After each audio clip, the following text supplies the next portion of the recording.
everybody. Welcome to Comics from the Future. I'm Andy. I'm Matt. We're here with Infinity Flux Comics out of Chattanooga, Tennessee, and this is our big show where we show you some of the biggest and best books that you can pre-order by this weekend. So head on over to infinityflux.net right now where you can start placing your pre-orders. Your pre-orders are due Sunday by 9 o'clock, so you don't miss out on any of these comics. When they're released in a few weeks, you don't have to worry about them selling out or any bad things like that. No. They will be ready for you. And you can order as many as you want. That's how we wound up with so many Battle Beast blind bags. Yes. We didn't steal them from other customers. We had pre-ordered those for ourselves, and Yeah. they were allocated. Yeah, we love Battle Beast, if you didn't know. Yeah. Anyways, this is a big show. There's a lot of big, awesome books coming out on this one. So let's get into it. Starting with our Prime comic pre-orders. We are starting with Bring on the Bad Guys Doom. So this is going to be this Bring on the Bad Guys thing. It's going to be a series of 7 one-shots. So as far as I know, there's not one main story that goes across all of them. It's just 7 one-shots that focus on a different villain. And in this one, it's all focused on Doom. This is written by Mark Guggenheim. The art is by Stefano Raffaele. And in this book, there is an ancient artifact known as the Soul Forge. And it has the power to collect all of the souls on Earth. And it's going to be up to Doctor Doom to stop it at all costs. But who is the mysterious Sister Sorrow, and what is her connection to Doom? So it sounds like this is the first appearance of a new character named Sister Sorrow. I think she's on one of the variants. Yeah, I can see it right there. But yeah, I don't think we've ever seen her before, so look for that first appearance. But I love Doctor Doom. We're going to see him. Well, I was going to say we're going to see him in a couple months, but that's not guaranteed, but we'll see him next year in the movies. We're seeing him plenty right now in One World Under Doom, and that event is, I'm loving that event. Like this issue that came out this week with him versus Dormammu was awesome. So I'm all for some more Doctor Doom stuff. And do you know off the top of your head what other Bring on the Bad Guys characters we're getting? I think Green Goblin. I think Green Goblin's one. I want to say Red Skull is one of them. Maybe Bullseye. I'm not 100% sure, but I know there are 7 of them. Yeah, 7 of them, and I think it's great.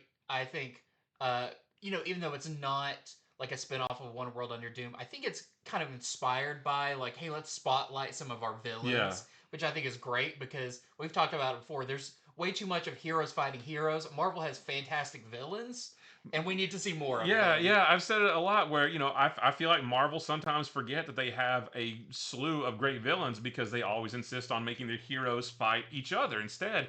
And so when they announced this, I was like, what? Marvel's actually going to focus on their villains? That's weird. But I'm excited for this. We'll have to see how it is. This is our A cover. There's a Kevin Eastman cover. Nice. There's a Lyric's variant, and there is Sister Sorrow. So that's what... She's giving kind of Hela vibes, but like a red version. Don't know. Oh, you know what? I wonder. It says, what is her connection to Doom? And right there, she kind of looks like she's in hell. What if that were his mother? He's every year on his birthday, he goes to hell to try to save his mother. What if it's something like that? I'm not saying it is. That's just a guess. There's a Miguel Mercado variant. There is a Mike McCone variant. There's there is you that go. some of your other? Yeah, Loki. Is that Dormammu? Mephisto, Red Skull, Abomination. I guess maybe I was wrong on Bullseye. He's on one of the variants coming up, but 1, 2, 3, 4, 5, 6, 7. So I guess that's them right there. Okay. That's a great lineup of villains. I'm stoked for a Red Skull, for a Green Goblin, Abomination getting his own issue. That's awesome. Like put those villains together and make them Marvel's version of anti-Avengers. Yeah, or make them like Marvel's version of Legion of Doom or something, and make a story around that. I'd buy that up in a heartbeat. There's a Peach Momoko Marvel Rivals variant and a Todd Knock Iconic variant. That's really cool. Yeah. Well, next up we have a brand new series for Star Wars. This is Star Wars Dr. Aphra, Chaos Agent. And Dr. Aphra, what's really cool about Dr. Aphra, she is the first original comic created character in Star Wars to get her own ongoing series. And so that tradition is continuing here. Of course, she has had one since close to the beginning, her first appearance in Darth Vader #3, and then later she got her own series going forward from that. But what I'm most excited about this is post Return of the Jedi, and Aphra is a character we don't know what her future holds. We know where Luke's going to be, where Han, Leia, all of them, we know where they end up. But Aphra is this wild card that post Return of the Jedi, it could go anywhere with her. Has she met Luke before? She has met Luke Okay. before on a couple of occasions, and they've even worked together a little bit. But in this, that is going to happen again. So this is by Cherish Chen, who was your writer of Radiant Red, Mm-hmm. which is really cool, and the artist by Gabriel Guzman. And Aphra in this teams up with Luke to track down a rare artifact. Uh, I'm guessing a Jedi artifact. We do know there was a little bit of that in the Battle for Jakku story, at least kind of a red herring where she did appear briefly in that. But this is Luke maybe trying to go off and start the Jedi Temple and wanting to collect some Jedi artifacts and stuff to kind of better understand the legacy of the Jedi. And I think it's awesome. They're leaning into Aphra's archaeology because she has an archaeology degree in universe and everything. And another thing about Aphra is she has these tattoos, and they're called Tattoos. well, they're like tech tattoos, and Okay. they can store data and stuff Oh, on them. nice. But it does say in this that what happens when her tattoos no longer function. So it's kind of a leg up she always had with those kind of techie looking tattoos. Maybe aren't going to be working anymore. So really cool new era for Dr. Aphra. A fantastic character, Is and this an ongoing? this is an Okay. ongoing. So I can't wait to see what happens in this. We've got our A cover here. We have a Chris Sprouse Force Awakens 10th anniversary variant. We have a Lupaccio variant that's really fun. We have a Darbo variant. I like that one. Yeah. And a Pablo Collar Pride variant. And what's so cool about Aphra is, and in the previous series, this is where Star Wars gets a little bit more weird. She'll run into like, you know, possessed zombie Jedi and like all this. She kind of skirts the like the weird Okay. area of Star Wars, and it looks like with this one it's also going to be doing that. There's her tattoos. Yeah, that's her tech tattoos that Yeah. maybe aren't going to be working anymore. Bummer. Next up is this is a Trinity, Daughter of Wonder Woman #1. This is going to be a 6-issue miniseries written by Tom King, art by Belen Ortega, who did the art on all of the Trinity backup stories in the various issues of Wonder Woman that was in. But this is all new original stories here. So in this one, Trinity enters the timeline to try to find her father, Steve Trevor. She knows that messing with the timeline could result in disastrous consequences, but she doesn't care. She's going to do it anyway. The weird thing is, it then says things are about to get rough, RUFF, and the Super Sons have gone to the dogs. And then it says prepare for a crisis of infinite corgis. Wasn't there a story where they got turned into dogs? There was one single backup story. I mean, she had so Trinity had several different backup stories in the pages of Wonder Woman. And one single one of those was, I think the Super Sons got turned into corgis, and it was a lot of fun. Mhm. But it was one like 5-page story or something. So I'm not sure if they're taking that idea and blowing it out into a whole 6-issue whole series. Justice League gets turned into corgis. I don't know. So and the solicitation just kind of jumps from she goes into the timeline to corgis, and I don't know really if the whole series is going to be about that or if it's going to happen at one point. I'm not sure, but this is not a reprint of any kind. This is a new original story that's going to take place over the course of 6 issues with Trinity. And I want to say that when they announced this a long time ago, I'm pretty sure she actually teams up with the two younger versions of herself, like the little kid version. I remember seeing and then a slightly like in between little kind kid of and the that eras age. they've told the stories. Right. So it doesn't say anything about that, but I want to say that DC themselves said that a long time ago when they first talked about this. So we'll see. But all of the backup stories that she's been in from this creative team have been really, really good. So it'll be cool to see an actual full story from them. This is our A cover by Belen Ortega, so that's what it's going to look like. There's a David Tulaski variant. There is a Dan Mora variant, and now, there you go. Yeah, that's kind of the 3 eras of Trinity. There's a Lucas Meyer variant, which see, there's the corgis, and it looks like there's a Flash corgi, and then there's I don't hot girl corgi back there. Maybe she messes with the timeline, and I don't know. I'm not really sure what corgis have to do with it, but that one corgi story was really funny though. There is a Leslie Lyricks foil variant, and there's a blank variant also. Well, next up we have a new book from Mad Cave. This is Blue Palo Verde. It's going to be a 5-issue miniseries by Ray Fox, and the artist by Romanti. And this sounds really interesting, especially when you see the cover here. So in her first day out of jail, Christine Woods discovers that her father has disappeared into a mysterious town hidden in the New Mexico desert. Now it's up to her to find him and rescue him from a bizarre and unnatural threat. It says it's an atmospheric folk horror story of dread and redemption set in the American Southwest. So it looks like it's using some of the kind of American Southwest folklore in there with whatever that thing is in the background. And yeah, Mad Cave has been doing some awesome books. We've got some we're going to be talking about on the Monday show, a brand new one. So yeah, don't sleep on Mad Cave's, new indie series and that Yeah. kind of stuff because they are putting out some quality work. So this is your A cover, and there is a Sauvage variant as well that's really pretty. Yeah.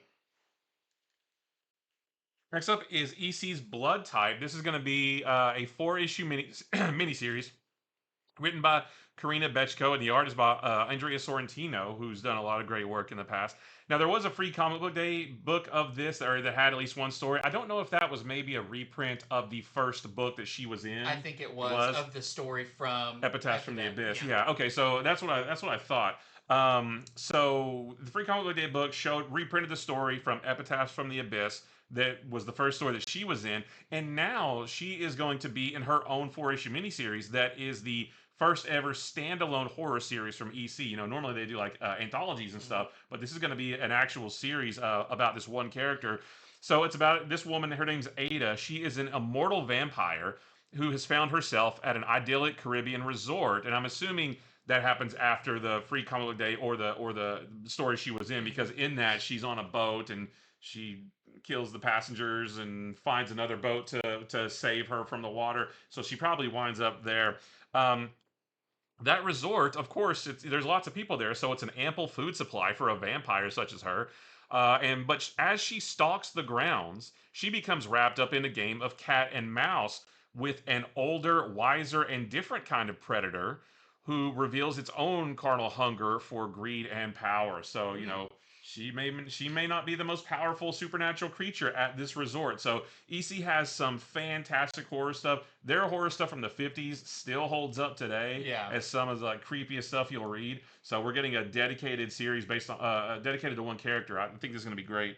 We have our A cover here. There's a Andrea Sorrentino variant, so that's what the interior is going to look like, and that's like that's from that free comic book day story. She was on this life raft and ate all them.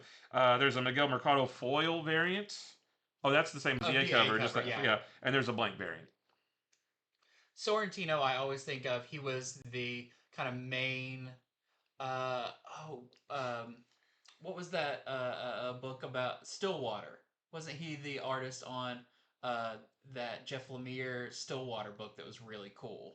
Oh, Stillwater? That one where like people couldn't leave the town. Was that team? I thought that was a different team. Well, it was him on art. It was a different writer, but yeah. I think of him. He did a lot of Green Arrow in the New 52. Yes. Yeah.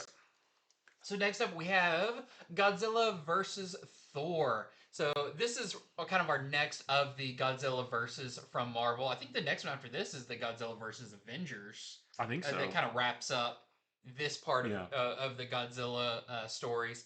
But this one is going to be by Jerry Duggan, and the art is by Javier Guerin, who is fantastic.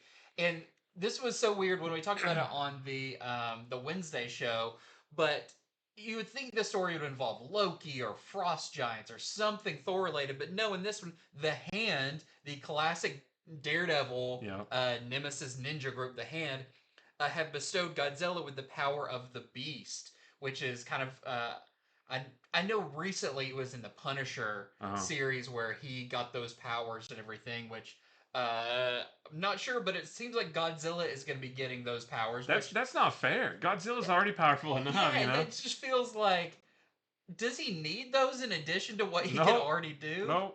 So now Godzilla's going to stealthily sneak around as a ninja. Yeah, right. And so it says now Thor must defend Midgard from Godzilla. So it's cool to get the crossover between Thor and Godzilla, but also throw in this little extra kind of like street level villain here with the Hand and the demon powers. So, and what's cool about this is, you know, the Godzilla versus Spider-Man, I really like that one, but it's like, really, what's Spider-Man going to do against Godzilla? The X-Men one that came out this week, they they did something. It wasn't really the X-Men fighting him. They did something else because what are they going to do against Godzilla by themselves? But Yeah. Thor maybe could go toe to toe with Godzilla on his own. So I Yeah. can't wait to see He's like he's just fought things of equal size of yeah. Godzilla. I'm really looking forward to this one.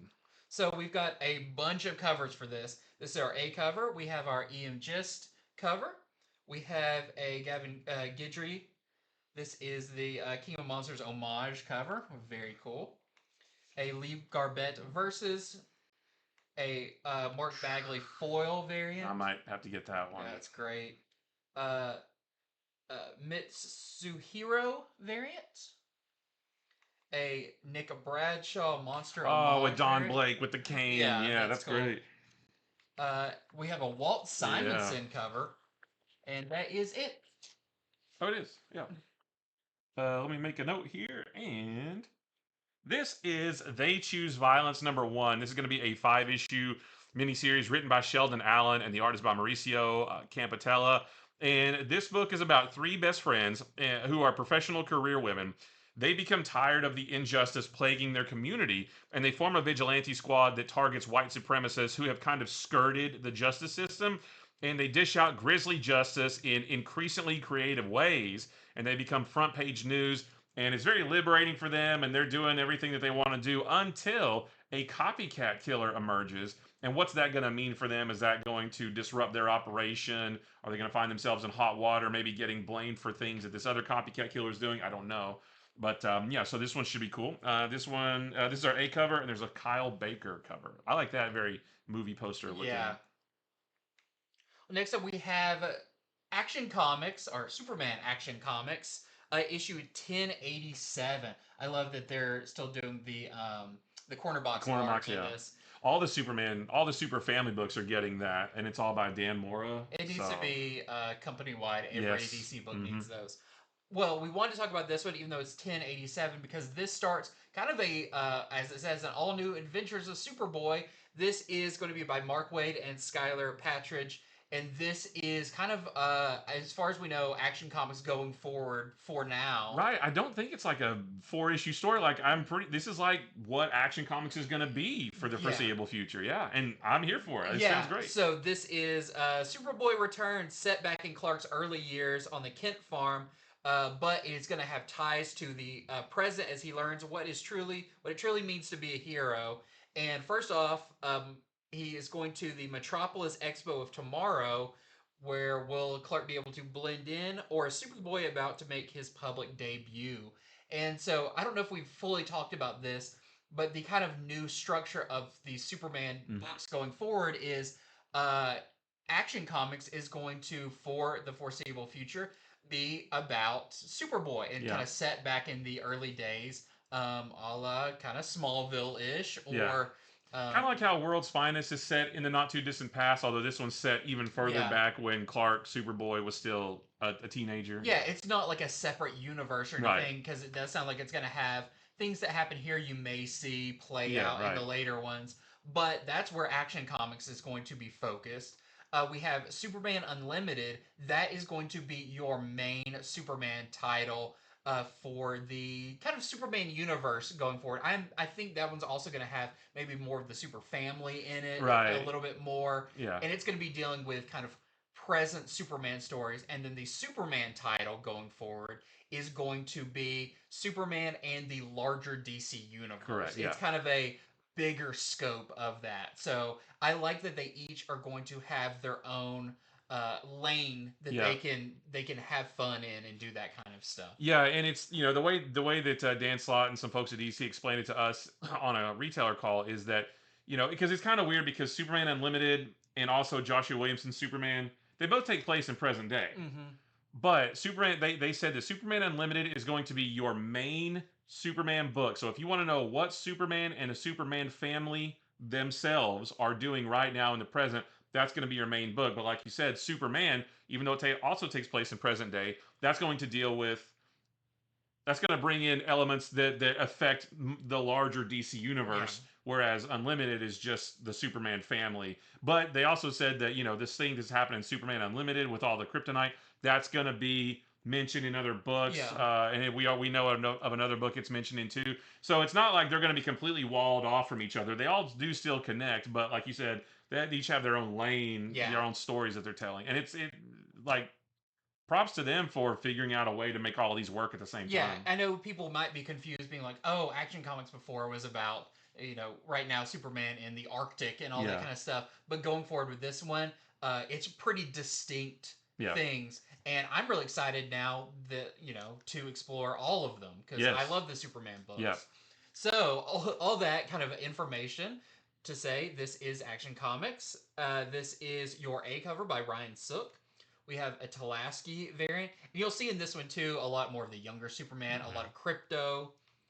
We have a Lierix Lee cover and a Dan Jurgens Superman movie variant. So So guys, that's not Superboy. no, this Yeah. is this is the James Gunn, David Corn Sweat. We do have a preview copy of this that we looked through earlier today, and we haven't got to read it yet. Or did you read it all I the didn't way? get a Yeah, chance I to didn't read read it all of either it. yet, but I mean, it looks fun. It does look. It does start in the present day with Clark sort of reminiscing back to the past. And then yeah, he's young and he's a teenager, and yeah, I mean, I think it's going to be I'm a looking lot forward of fun. to some Smallville Yeah, adventures. it does feel very Silver Age, Yeah, but with modern sensibilities, that kind of thing. So I'm on board for this 100%. for sure. This is a big one. Okay, so Absolute Batman number 9. Holy cow. So this is the start. So, okay, first of all, Scott Snyder writing. Nick Dragotta is back because this is the next big story arc. We had the Zoo story arc. We had our little 2-issue Mr. Freeze story arc with Marcos Martin on art, which just wrapped up this week. Now Nick Dragotta is back, and this isn't a 2-issue thing. This is the next big story. It's this story arc is going to be called Abomination, and this issue is our first appearance of the Absolute Universe version of Bane here. So we know that Arc M is it's this facility that's being built off of the coast of Gotham, but it's actually, and we've learned already that it's fully operational already, and it has played a sizable part in the creation of evil. And so in this one, Bruce tries to, or I guess I should say Batman. Yeah. Batman tries to infiltrate it and learn its secrets, what's going on there. But a new villain who is an old adversary of Alfred's arrived to deal with him, the man known only as Bane. So Andy and I got to read a preview copy of this today.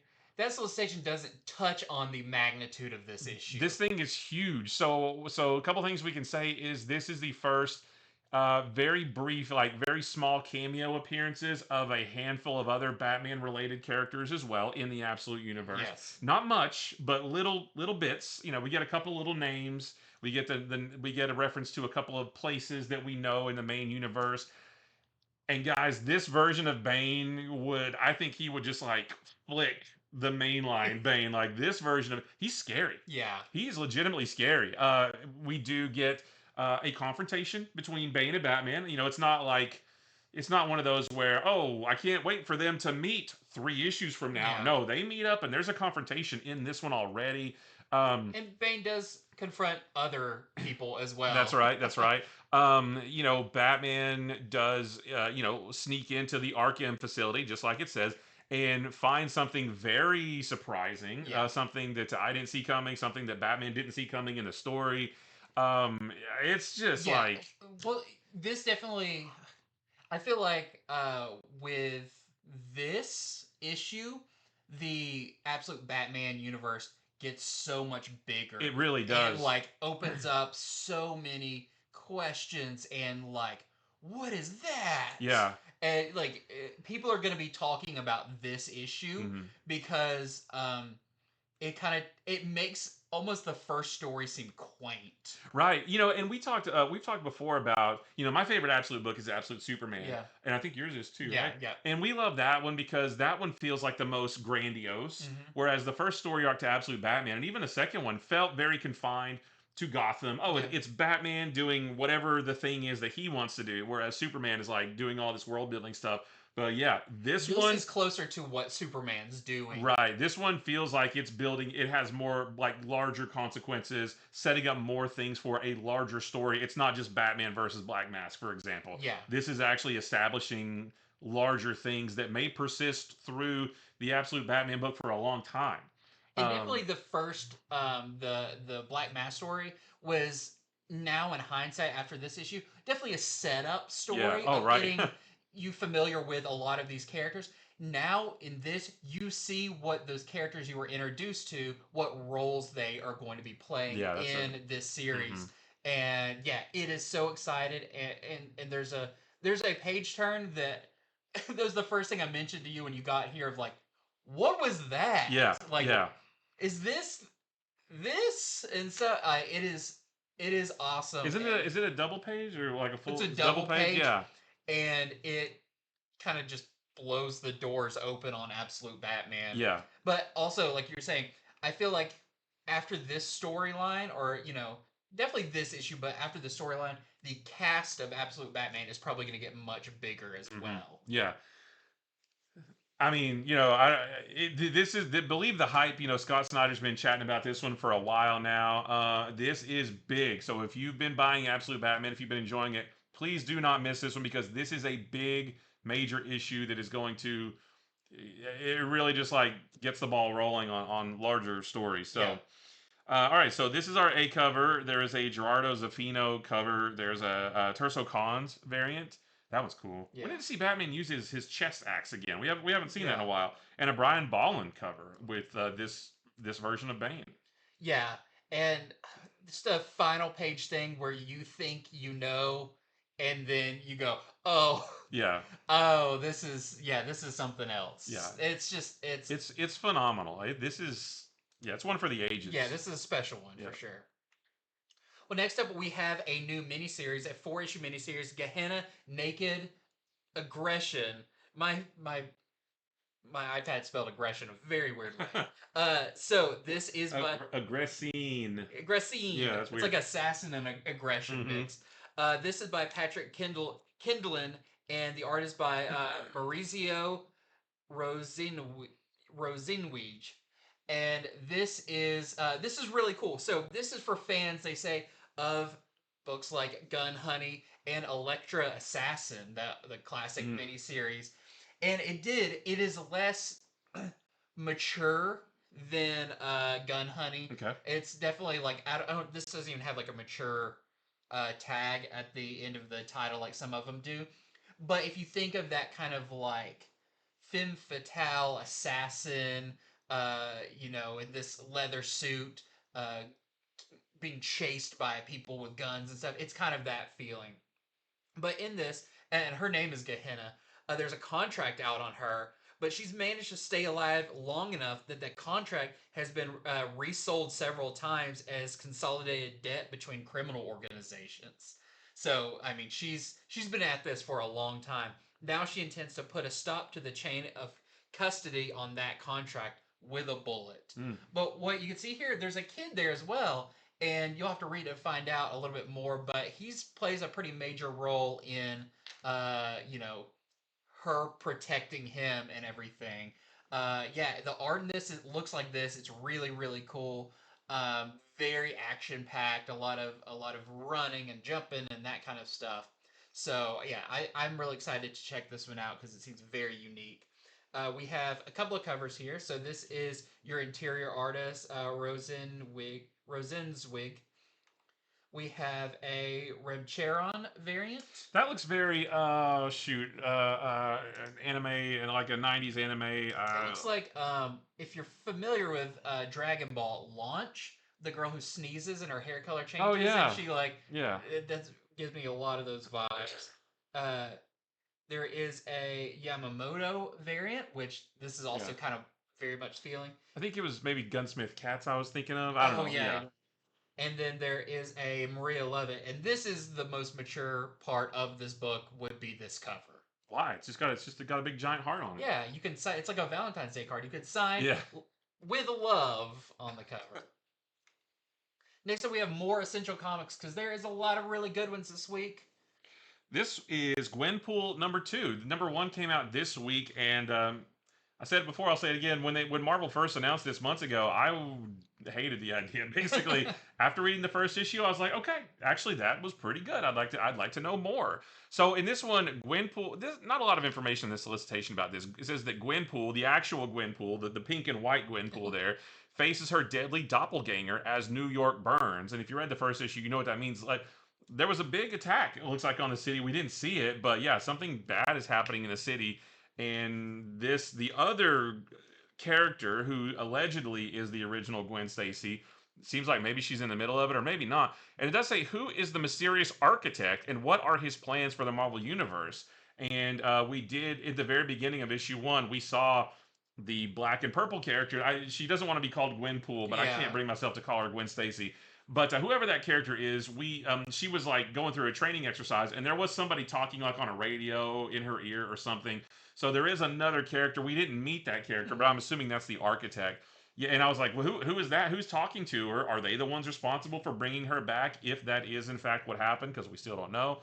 So a lot of mysteries here, but ones that I'm interested in learning about. And So what we really liked about the first one too is that Spider-Man does play a key yeah, role in this, which feels like he should. he should. Be Yeah. very interested in this situation. Because that's kind of my only beef with all new Venom right now. Is like now that it's been revealed that Mary Jane is Venom, I'm like, shouldn't somebody be calling Peter ASAP? And Yeah. shouldn't he be kind of at the center of all this? But he's been left out. So yeah, Spider-Man did figure into the first issue quite a bit. Yeah. Also, Kate Bishop is going to be in. She was in the first issue. She'll be in this as well. And Jeff the Landshark Land was in Shark. there. So yeah, so I'm on board to learn more. So this is our A cover. We have a Joshua Cassara fantastic variant. There's a few more of these, just like fun little Fantastic Four homages. And then there's a Larix variant with whoever this new character is. She has those like spikes, those like Baraka spikes Yeah. type thing. It's very, very deadly. Next up, we have Supergirl #2. So this is one we did get a chance to look through, and we really liked issue number 1. Yeah. And issue number 2 is just as good, if not better. Another one like Gwenpool that I was like, I'm not sure if this is really for me, but I read it, and I was like, this is actually really cool. Another book with more mysteries that I want to find out about. So good job. So the solicitation does give away quite a bit of the story from issue number 2, but let me tell you, there's more to it than what it says. So the secret origin of Lesla Lar revealed. Who is that? Might be your new Supergirl. Discover how an awkward nerd of Candor transformed into a bombshell super babe. And in the back in Midvale, Supergirl faces a gigantic kryptonite-powered foe, and you see it right there on the cover, Titano the Super Ape. Love it. And what's really cool about this is it is related to what happens in Superman Unlimited. There's a reason why there's you'll find out about kryptonite and everything in that, but it's plays a key role. And Kara will have to get help from an unlikely ally, Lena Luthor. So it also, is going to be the team up of Kara and Lena Luthor, a super person and a Luthor. We'll have to team up to do this. Plus, there's a lot of really fun stuff in here about costumes and about some great fight scenes, especially against Titano. And yeah, highly recommend it. If you looked at it like, we kind of looked at it and be like, oh, this looks fun, but maybe, we're not the target audience. Yeah. Give it a try, because the first issue is really good, and issue number 2 is even better. Yeah, more corner box art. More right corner there. box Love art. it. It's so good.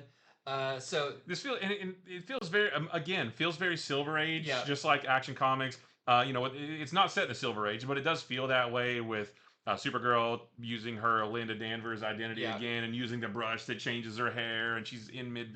I don't know, just Titano's back. I mean, it feels very classic. yes. It's a lot of fun. So we've got our A cover here. We have a Art Germ variant. I love that. Yeah, this is so good. Oh, you're right. That is different. Yeah, Now that I see it you big. notice the costume's a little bit it's different than the Uh-huh. than the original. There's a Mare cover and a Sowie cover. This is Spider-Verse versus Venomverse #2. Number 1 came out this week, right? Yeah, this Mhm. week. There's actually not really any information about this issue in particular in the solicitations. It just says that both the spiders and the symbiotes are trying to save their multiverses from being destroyed, and who is going to come out on top because of reasons. One of them is going to get wiped out because they can't coexist for some reason. Because a, a brain and a heart can't exist in the same I place. guess that's why we don't have both in our bodies. But yeah, so just the next part. If you picked up the first one this week and liked it, don't miss out on the second one. This is our A cover, and there's an Edwin Galman variant. Next up, Aquaman number 6. I'm very excited about this, and you'll find out why this is going to be such a big issue. So I did want to mention John Timms is not drawing this issue. This is Michael Shelfer, but he will be back with the next one. Even when we met him in Chicago, we talked to him about his run on Aquaman, and he said, "Yeah, I'll be off on issue 5 or on issue 6, but I'll be back for the rest because." Gives him a chance to catch up Yeah. and everything. So And he talked about how he's having a good time working with Jeremy Adams. yeah, I was worried that he maybe wouldn't stick around on the book that long, but what it sounded like to us is he's enjoying working on this. Yeah. yeah, absolutely. And so in this one, the mystery of the pearl deepens. Remember the pearl from issue 1, which That's is the right. pearl from Flashpoint Beyond. Which is weird. It's so Yeah. weird that this is weird element from there. I'm like, I hardly remember that part in Flashpoint, but it says it deepens, so we're going to be exploring that a bit more. The dark tide grows, and a major step on the path to the next big DCU event is taken in this epic chapter, which we don't even know what that is. Nope. We know there's been little seeds planted, like in Superman 25. Yeah. We saw a little bit of that with the Dark Legion and Booster Gold. But I love props to DC for planting seeds for big events in other books besides Superman and Batman, Yeah. right? I mean, Challengers has had a little bit of that, and Aquaman. So I love that kind of stuff. It's going to be awesome when it does, whatever their big first event is, and you'll be able to look back and be like, well, we knew about this little bit Yeah. because of Aquaman, or Yeah. this because of Challengers. Put all the puzzle pieces together. Yeah. Yeah. So this also, it shows you that not that every comic has to quote unquote matter in the grand scheme of things. Sometimes comics can just be fun for the sake of being Sure. fun. But like you said, it's great they're giving other characters like Aquaman like important pieces that shows you like be reading everywhere, be reading all these different characters because it all is part of a grander story. Yeah. Yeah. It's not that it has to matter, but it just makes it all feel like it's all in the same universe. Yeah, cohesive and everything like that. Yeah. So we've got, of course, some covers. So we have, this is our John Timms A cover, even though he's not doing the interiors. We have a Marcio Takara variant, an Afu Chan cover, and a George Perez Legacy cover. Very, very classic. Next up is Aliens versus Avengers number 4. Remember this one? This is the final issue. I still don't know why there's been a 3-month gap between every single issue, but this is the last one. So if you've been buying this, you don't miss out on the last one. We know that the last remaining heroes have taken refuge on Mars, which is the home to the X-Men. But the twisted machinations of Mr. Sinister might spell doom for them all. We got a little bit of a hint of that at the end of issue number 3. And, Mr. Sinister, he's all about splicing genes and making things out of them. And him experimenting with xenomorphs, I think sounds very scary. Yeah. I would love it if maybe this did not have a happy ending. Like, oh, no, the xenomorphs, they ran roughshod over Mars. They destroyed it like they did Earth. And the heroes are dead. Like, that would be cool, I think. So we have our A cover, and there's a Jessica Fong variant. That one's really cool. Next up, we have Amazing Spider-Man issue number 6. So this, I believe, is going to be starting kind of your next big story arc in Amazing Spider-Man. Also because this is when John Romita Jr. comes on. Okay. And I believe this is going to be kind of, if I'm going to guess, I think they're going to be alternating story arcs. That's what it seems between artists, so they can kind of, get time to be working on the next one and everything. So this one, there's not a whole lot of information. I even looked ahead a couple of issues, and each issue doesn't give you much. But this is beginning the Hellgate arc, which was the character we saw here in issue number 1, in the back of it, that was basically just a tease of him kind of coming out of somewhere in like Utah or something out of a cave. So that, and it says that Spider-Man takes the beating of his life, which Again, he's taken a lot of beatings of his life. But it looks like maybe Black Cat's going to play into this storyline a little bit more. So I'm very interested in seeing this kind of next part of Amazing Spider-Man. You know, if I can be critical for a second, I feel like it's been a long time since we've seen Spider-Man dish out a beating. He's been the recipient of multiple giant beatings, Yeah. but I feel like I want to see him hold his own and like whip up on some bad guys. Well, maybe we'll see that to Hellgate. Who knows? So we've got our A cover here, which is by John Romita Jr. We have a Gleb Melkinov Black Cat cover, which I love. I love Black Cat. So Yeah. it's great. There is a really great Mark Bagley. It feels like I'm looking at Ultimate Spider-Man. There is a Palo Sequeira Bring on the Bad Guys variant, which I love this. You just want that story right there, Yeah, you know? whatever that is. Yeah. Spider-Man versus Green Goblin. There is a Peach Momoko Marvel Rivals variant. And a Stefano Caselli Fantastic variant, which I love this. That's he can shoot webs, but also just stretch his arms too. Yeah. I just want one sort of where he's swinging through the city, and instead of webs, it's just his long arms. He just shoots his arm out. Yeah. Right, yeah. I think that'd be actually I'd kind read of that. cool. All right, this is Fantastic Four Fanfare number 2, and just like the first issue, there's 3 different little one and done stories in this one, but they sound really cool. So the first one is from Jonathan Hickman and Dustin Weaver. They reveal what happens to the Fantastic Four when Friday the 13th rolls around. Feels like that should come out maybe October. There's a John Tyler Christopher story that is about Reed Richards receiving messages from himself in the future. And there's a Mark Buckingham story about 2 of Doctor Doom's underlings who have been made responsible for their master's robot, a killer robot, the Seeker. So yeah, just 3 more anthology stories. They're not connected to anything whatsoever. If you just want a couple of quick Fantastic Four reads, you can pick this up. So this is our A cover. We have an E.J. Sue Bring on the Bad Guys variant with Mole Man. The Moloids. We have a Nicoletta Baldari. This is the connecting variant. I think there was one of these for the first issue. There's a Russell Dodderman variant also. They're making a big old 4. Yeah. Well, next up, okay, this is not issue 2 of Battle Beast. This is the second printing of Invincible Universe Battle Beast number 1. But this is our section about stuff that you should be super interested in. And yeah, we said at the top of the show, we love Battle Beast. It was a huge hit this week for its launch of the number 1. And, we'll be talking about issue number 2 in a week or so. But for right now, they are doing a second print. If you did not manage to get a copy, or maybe you saw the hype and you're like, oh, I want it, and your store was sold out of it, don't miss out on the second printing, which I'm also getting these as well, because I am crazy. But anything Ryan Otley does, I will get. So this is your A cover for, like I said, issue number 1, second printing by Ryan Otley.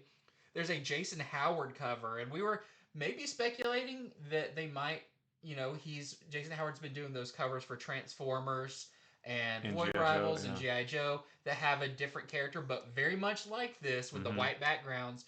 If they did it for Battle Beast, that would be awesome, where every issue has a character on it. And there is also a Orion Sook variant as well, which we have not seen him fight a giant snake, but I want to. Bring it on. Yeah. That's a very Conan. Yeah. Next up, we have continuing stories that have already started or maybe about to start, and it's time for their next part. This is Blood and Thunder. Okay, so this is Blood and Thunder number 1, the second print.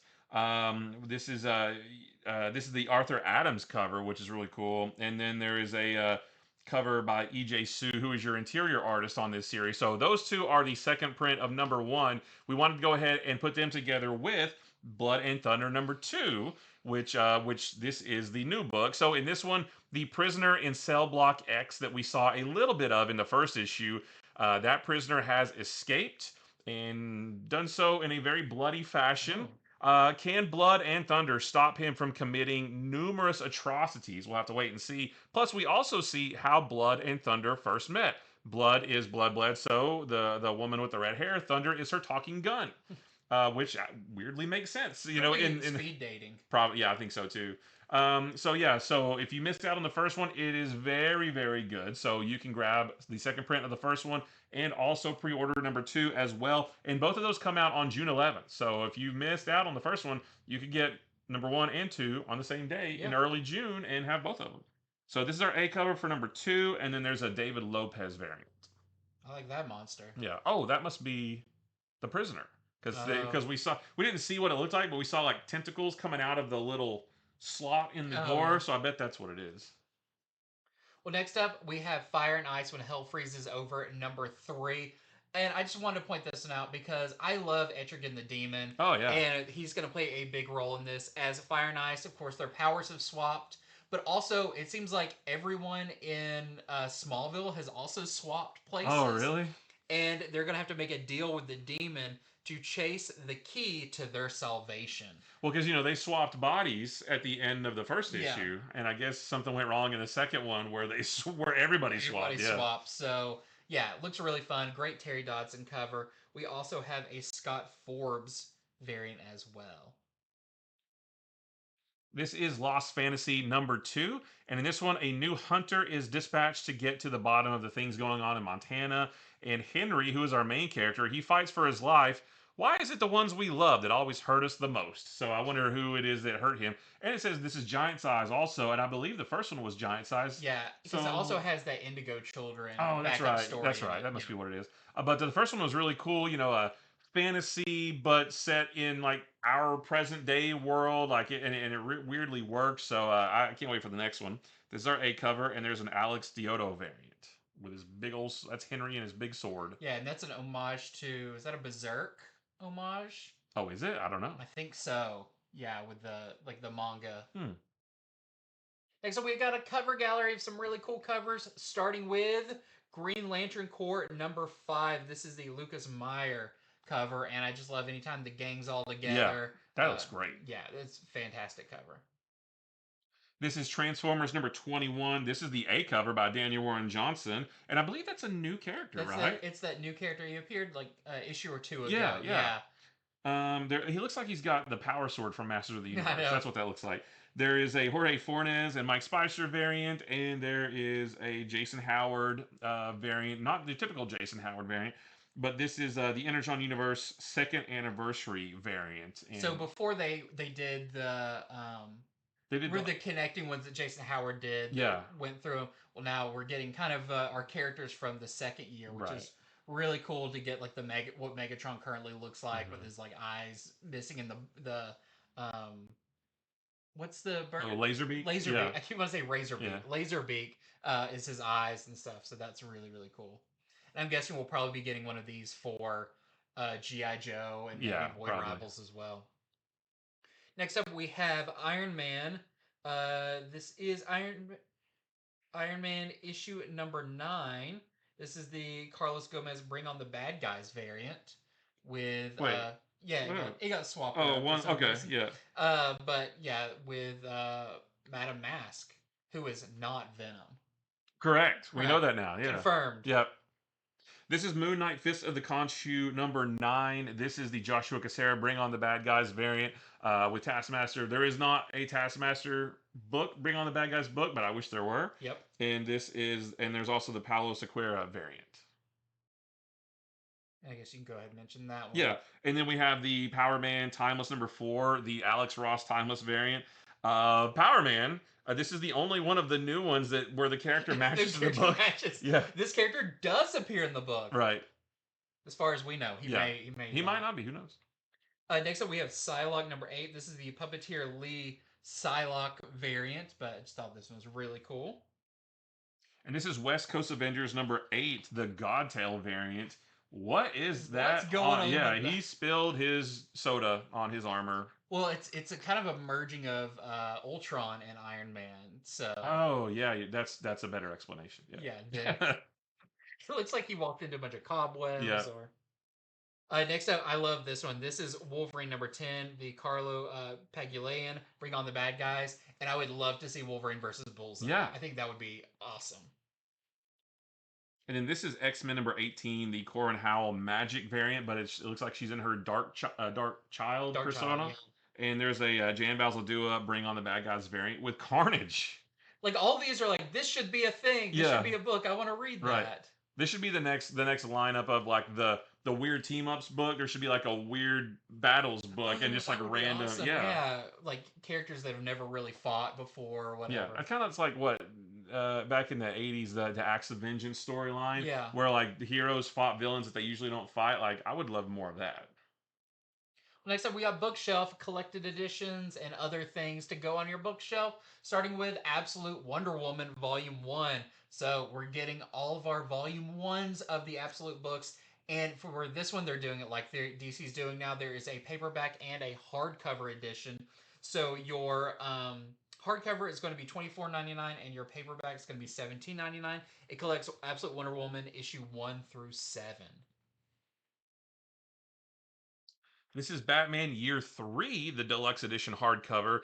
This is going to be $19.99 and collects Batman number 436 through 439. This takes place a little bit after Jason Todd was killed by the Joker. Nightwing, but Batman is like beside himself. He's like being real brutal on the streets. Nightwing comes in to help, and then it kind of delves into a little bit of Nightwing's backstory about when his parents were killed. Next up, we have Harley Quinn Volume 1. But this is the Volume 1 for the All-In. Oh, so right, even yeah. though this collects issues 44 through 49, this is the beginning of Elliot Kellen and Mindy Lee's run on it. So if you're looking for a new place to jump onto Harley Quinn, this is, intended to be a kind of a Volume 1 jumping on point. And that is going to be $19.99. Oh man, this is the Grommets trade paperback. I love this so much. We've been talking about waiting for this for a while. Yeah, so it's going to be $16.99. Collects all 7 issues of Grommets, and if you don't know what it is, it's about these two. It's set in the '80s. These two kids in California. They grew up around skater culture, and it's just like a slice of life book. There's no superheroes. There's no supernatural stuff. No murder, no horror, no nothing. It's just a nice breath of fresh air if you want to just read something different. It's so much fun. The artwork and the colors, especially, are fantastic. It's such a cool story. Oh, but there's 2 covers. There's 2 covers, yes. Right? Sorry, there is this is the standard edition cover that will be available at bookstores everywhere, and then there's a direct market exclusive by Brett Parson, who is the artist in the book, and this is only available in comic shops like ours. Next up, we have Teenage Mutant Ninja Turtles Volume 1. So this is for the Jason Aaron. And for this volume, this collects issues 1 through 6.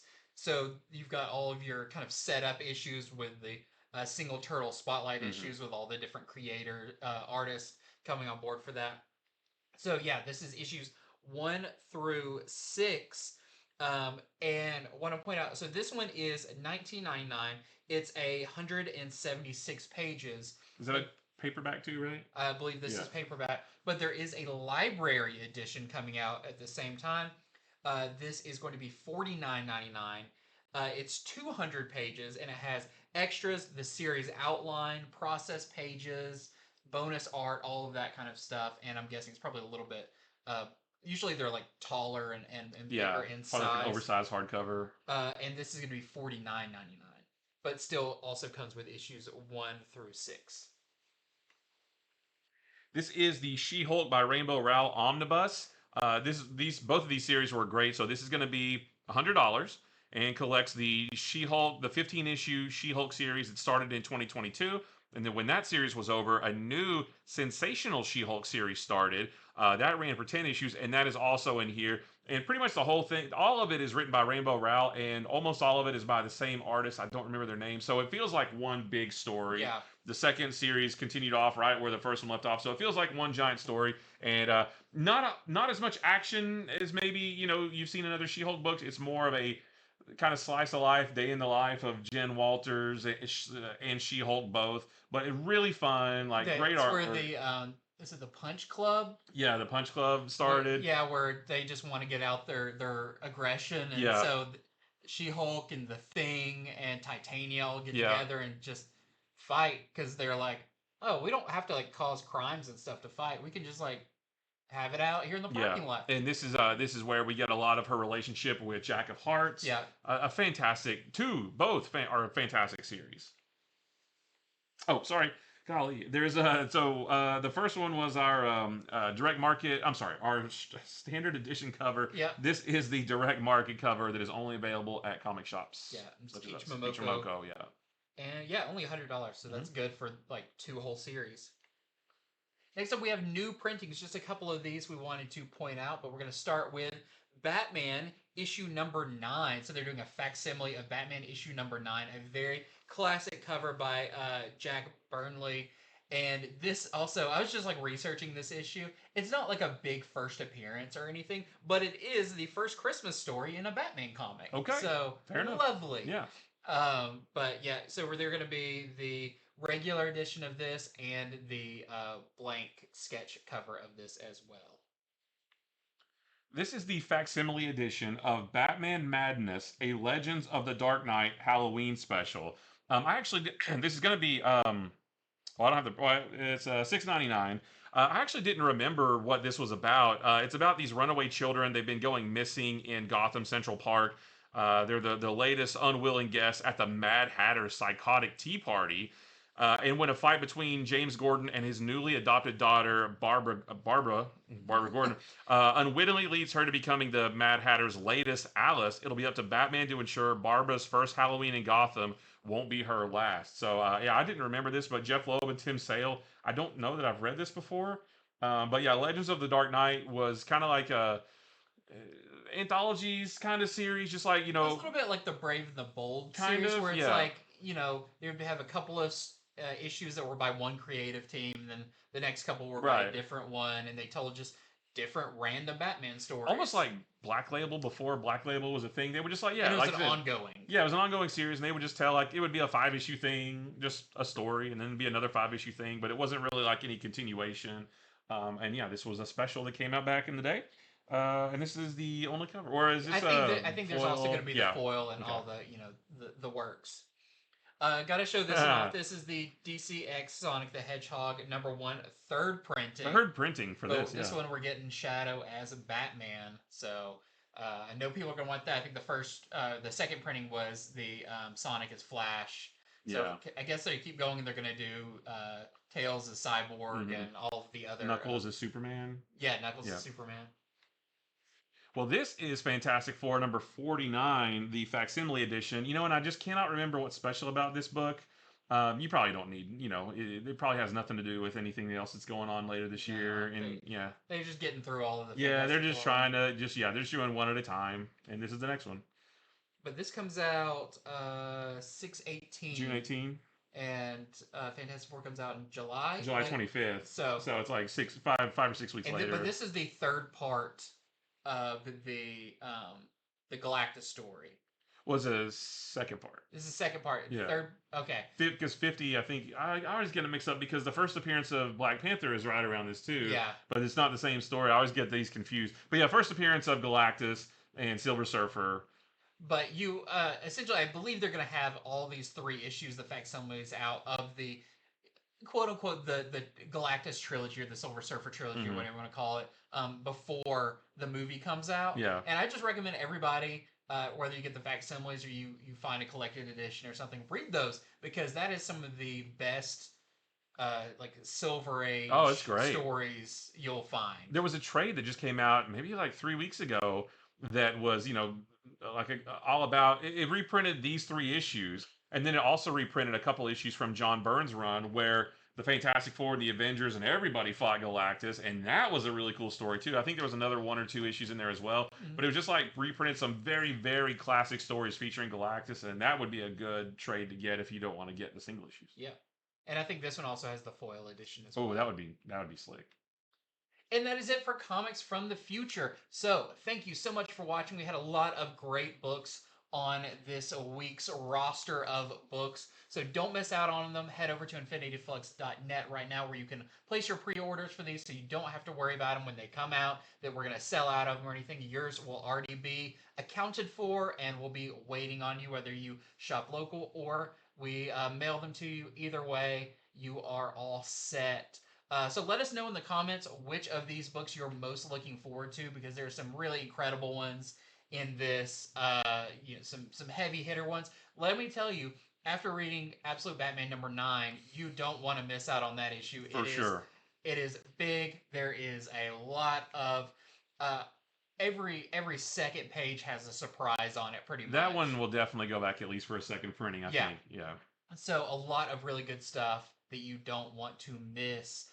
Stay tuned for all of our other fun shows that we do throughout the week. Our next one will be on Monday. We'll be going over the big books that are coming out next week, and there are some mighty big ones. Yeah, so this is just my stack. Andy has a similar size stack. Some are the same, some are different.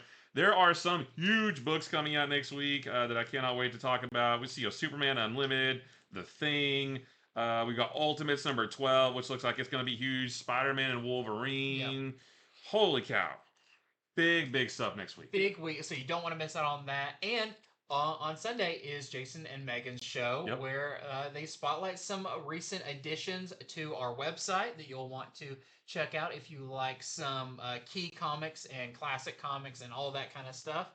But yeah, like, subscribe, do all that really cool, fun stuff that means a lot to us. Yeah, we love it. If you haven't already, hit the subscribe button because we are just under 900 subscribers away from 5,000. Yeah, you could be one of those. You could be one of 900 that helps us get to 5,000. Right. So thank you again, and until next time. See ya. Bye.